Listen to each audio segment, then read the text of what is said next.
Hello guys, welcome to our channel singles ಸೂತ್ರ.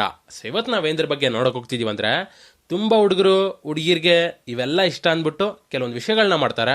But ಅದನ್ನು ಅವ್ರು ಕಂಪ್ಲೀಟಾಗಿ ಇಷ್ಟನೇ ಪಡಲ್ಲ. ಸೊ ನೀವು ಇದನ್ನೆಲ್ಲ ಮಾಡಬೇಕಾದ್ರೆ ಅವ್ರು ನಿಮ್ಮಿಂದ ದೂರ ಹೋಗ್ತಾರೆ ಹೊರತು ನಿಮ್ಮನ್ನ ಇಷ್ಟಪಡಲ್ಲ. ಸೊ ಆ ಮಿಸ್ಟೇಕ್ಸ್ ಏನೇನಂತ ಇವಾಗ ನೋಡೋಣ.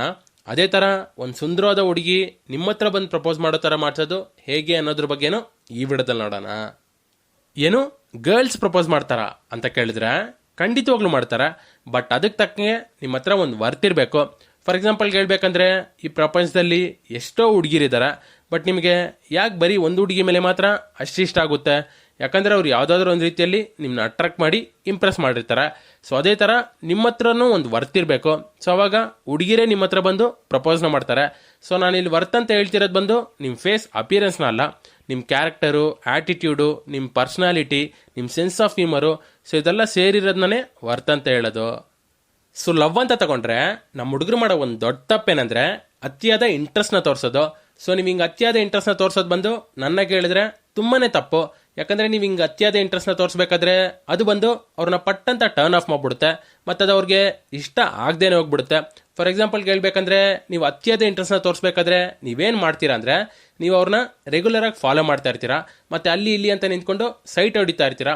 ಸೊ ನೀವು ಹಿಂಗೆಲ್ಲ ಮಾಡಬೇಕಾದ್ರೆ ಅದು ಬಂದು ಅವ್ರಿಗೆ ಇಷ್ಟ ಆಗದೆ ಹೋಗಿ ಅವ್ರಿಗೇನು ಅನಿಸುತ್ತೆ ಅಂದರೆ, ಏನಿನ್ನ ಈ ಥರ ಫಾಲೋ ಮಾಡ್ತಾ ಇದೆ ಅಂತ ತುಂಬಾ ಇರಿಟೇಷನಾಗಿ ಫೀಲ್ ಮಾಡ್ತಾರೆ. ಬಟ್ ಎಲ್ಲೋ ತುಂಬ ರೇರ್ ಕೇಸಲ್ಲಿ ಮಾತ್ರ, ಅಯ್ಯೋ ಏನು ಇವನು ಇಷ್ಟು ಫಾಲೋ ಮಾಡ್ತಿದ್ದಾನೆ ಪಾಪ, ಸರಿ ಇವನ್ನ ಲವ್ ಮಾಡೋಣ ಅಂತ ಮಾಡ್ತಾರೆ. ಬಟ್ ಇದು ಬಂದು ತುಂಬಾ ರೇರು. ಸೊ ನೀವು ಈ ಥರ ಸಿಂಪತಿನ ಕ್ರಿಯೇಟ್ ಮಾಡಿ ಲವ್ ಮಾಡಿಸೋ ಬದಲು ನಿಮ್ಮ ಮೇಲೆ ಒಂದು ಅಟ್ರಾಕ್ಷನ್ನ ಕ್ರಿಯೇಟ್ ಮಾಡಿ ಲವ್ ಮಾಡಿಸೋದು ಬಂದು ತುಂಬಾ ಈಸಿ ಮತ್ತು ತುಂಬಾ ಎಫೆಕ್ಟಿವ್.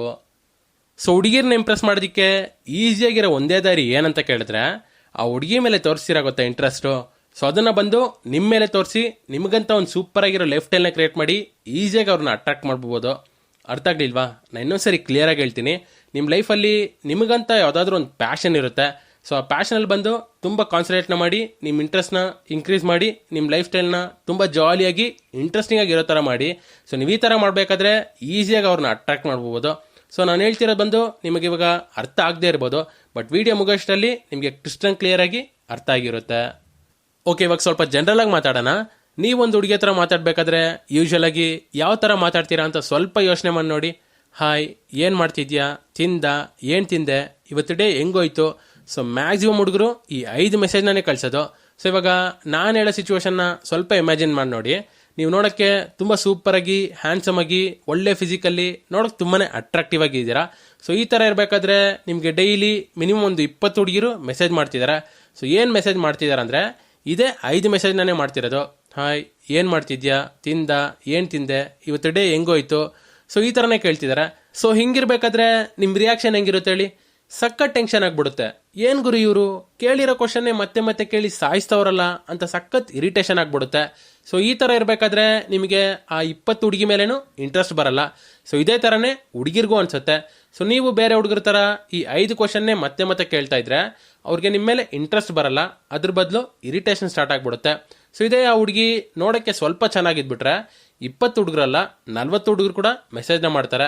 ಸೊ ನಿಮಗೆ ಸ್ವಲ್ಪ ಕನ್ಫ್ಯೂಸ್ ಆಗ್ಬೋದು, ಇಲ್ಲ ಸ್ವಲ್ಪ ಡೌಟ್ ಅನಿಸ್ಬೋದು. ಏನು ಬ್ರೋ ಇಷ್ಟೆಲ್ಲ ಮೆಸೇಜಸ್ ಬರುತ್ತಾ ಅಂದರೆ, ನೀವು ಸಿಂಪಲಾಗಿ ಫೇಸ್ಬುಕ್ಕಲ್ಲಿ ಒಂದು ಫೇಕ್ ಐಡಿನ ಕ್ರಿಯೇಟ್ ಮಾಡಿಬಿಟ್ಟು ಜನರಲಾಗಿ ಯಾವುದಾದ್ರೂ ಒಂದು ಮೀಮಲ್ಲಿ ಹೋಗ್ಬಿಟ್ಟು ಕಮೆಂಟ್ ಸೆಕ್ಷನಲ್ಲಿ ಕಮೆಂಟ್ ಮಾಡಿ ಬಂದ್ಬಿಡಿ.